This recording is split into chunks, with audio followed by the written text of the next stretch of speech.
ಮಕ್ಕಳ ಕೈಗೆ ಮೊಬೈಲ್ ಕೊಡೋಕು ಮುನ್ನ ಬಿ ಅಲರ್ಟ್. ನಿಮ್ಮ ಮಗು ಊಟ ಮಾಡ್ತಿಲ್ಲ ಅಂತ ಮೊಬೈಲ್ ಕೊಡ್ತೀರಾ? ಹಾಗಾದ್ರೆ ಈ ಸ್ಟೋರಿ ನೋಡಲೇಬೇಕು ನೀವು ತಪ್ಪದೆ ಪೋಷಕರು.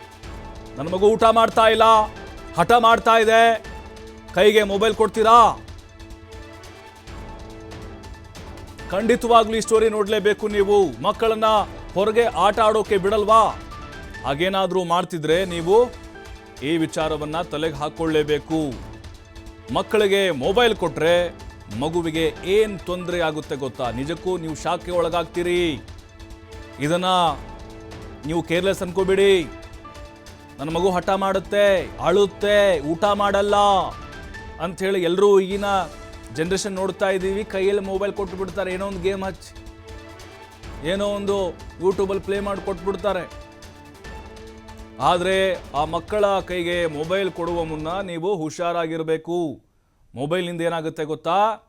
ದೈಹಿಕ ಚಟುವಟಿಕೆಗಳು ಅತ್ಯಗತ್ಯ, ಅಂದರೆ ಅದರ ಮೇಲೆ ಪರಿಣಾಮ ಬೀರುತ್ತೆ. ಮಲಗುವ ಮುನ್ನ 2 ಗಂಟೆ ಮುಂಚೆ ಮೊಬೈಲ್ ಹಾಗೆ ಟಿ ವಿಯಿಂದ ದೂರ ಇರಬೇಕು. ಮಕ್ಕಳು ಮೊಬೈಲ್ ನೋಡೋದ್ರಿಂದ ಕೇವಲ ಒನ್ ವೇ ಕಮ್ಯುನಿಕೇಷನ್ ಆಗುತ್ತೆ. ಹೀಗಾದರೆ ಚಿಕ್ಕ ಮಕ್ಕಳು ಮಾತು ಕಲಿಯೋದು ತುಂಬ ಕಷ್ಟ. ಆದ್ದರಿಂದ ಪೋಷಕರು ಮಗುವಿನ ಬಳಿ ಮಾತಾಡ್ತಾ ಇರಬೇಕು. IAP ಗೈಡ್ಲೈನ್ಸ್ ಪ್ರಕಾರ 2 ವರ್ಷದೊಳಗಿನ ಮಗುವಿಗೆ ಮೊಬೈಲ್ ಕೊಡಲೇಬಾರ್ದಂತೆ. ಮೊಬೈಲ್ನಿಂದ ಮಾನಸಿಕ ದೈಹಿಕ ಬೆಳವಣಿಗೆ ಮೇಲೆ ನೇರ ಪರಿಣಾಮ ಬೀರುತ್ತೆ. ನಾವು ಹೇಳ್ತಾ ಇಲ್ಲ, ಇದನ್ನ ಊಹೆ ಮಾಡಿಕೊಂಡು ವೈದ್ಯರು ಹೇಳಿರೋದು, ಅಧ್ಯಯನ ಮಾಡಿದ್ದಾರೆ, ಸಂಶೋಧನೆ ಮಾಡಿದ್ದಾರೆ, ಮಕ್ಕಳನ್ನು ಕೂಡ ಸಂಶೋಧನೆಗೆ ಬಳಸಿಕೊಂಡಿದ್ದಾರೆ.